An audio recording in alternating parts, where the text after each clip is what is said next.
Des gamers mat dans le podcast des mobilités. Bienvenue. Aujourd'hui, on va aborder le thème de la prise de parole. Alors, c'est un sujet qui se développe en plusieurs facettes et je pense que c'est important de les séparer en deux groupes. Le premier, ça va être à bord de l'autocar, notamment, on va dire plus la gestion des conflits par rapport à ce qui se passe au niveau des élèves, par exemple, et une partie aussi sur le tourisme parce que je pense que c'est important de le développer.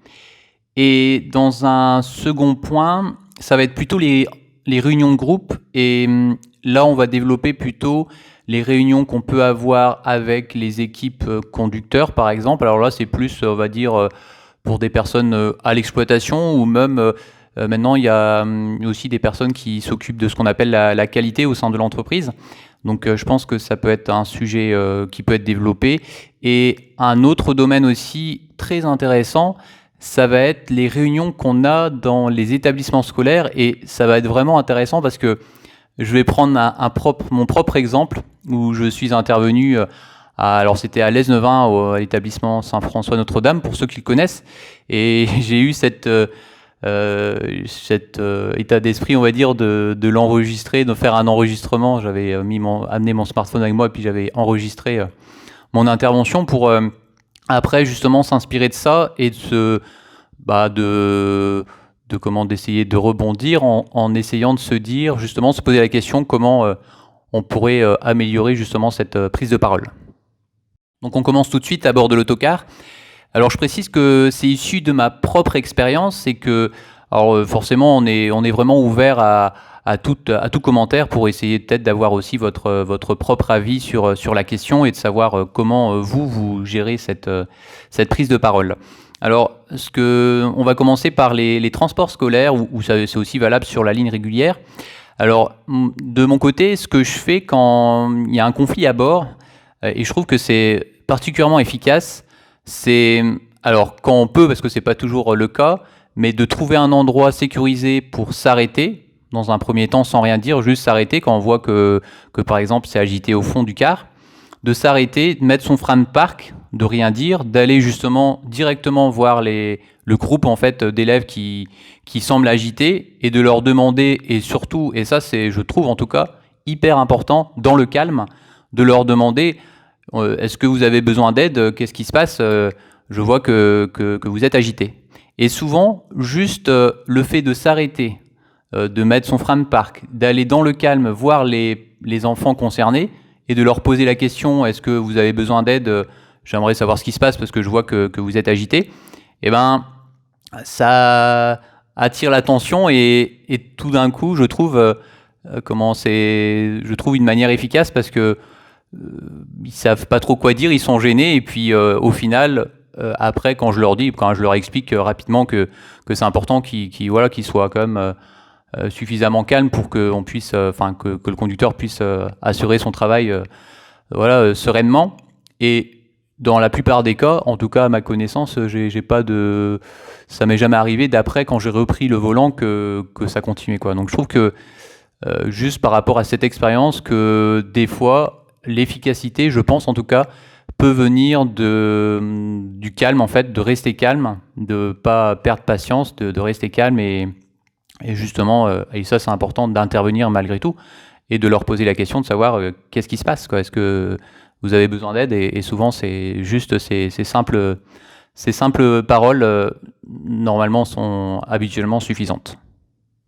Alors bien sûr, dans certains cas, ça je comprends, hein, c'est pas toujours facile parce que ça arrive que voilà, malgré les interventions, y compris dans le calme, ce soit pas efficace. Et là, ce qui se passe, en tout cas pour notre partie à nous sur le Finistère, ce qui est bien, c'est qu'il y a des contrôleurs qui peuvent intervenir. Donc soit des contrôleurs au sein de l'entreprise, donc qui viennent épauler les conducteurs pour justement aller voir essayer de cibler justement les personnes avec qui ça se passe pas forcément bien et puis d'intervenir. Ou des fois, il y a des personnes aussi de la gare routière qui nous aident pour justement aller à la rencontre de ces personnes pour essayer de calmer les éventuelles tensions. On continue maintenant en partie tourisme, où là, la prise de parole est différente parce que je pense que ce qui est important, c'est dans un premier temps, c'est de se présenter. C'est-à-dire que quand le conducteur va démarrer pour un séjour. Alors même si c'est pas le conducteur qu'on appelle titulaire, donc c'est pas forcément par exemple le conducteur qui va aller jusqu'à la destination, parce que ce qui se passe souvent en voyage, alors pour ceux qui font pas partie du tout du transport, je vais juste ouvrir une parenthèse, c'est que quand un car part par exemple en Espagne, le car qui va partir par exemple de l'Esnevin pour faire un voyage, il va pas aller faire de l'Esnevin il va pas aller jusqu'en Espagne tout seul. Soit c'est en double équipage, c'est quand même assez rare, ou c'est ce qui se passe habituellement, on fait ce qu'on appelle un relais, c'est-à-dire qu'il y a un premier conducteur qui fait le relais en général jusqu'à Bordeaux. Et à Bordeaux, il y a le conducteur qu'on appelle titulaire, donc le conducteur principal, qui va récupérer le car après sa coupure de, habituellement c'est 11 heures minimum, pour aller après faire le séjour.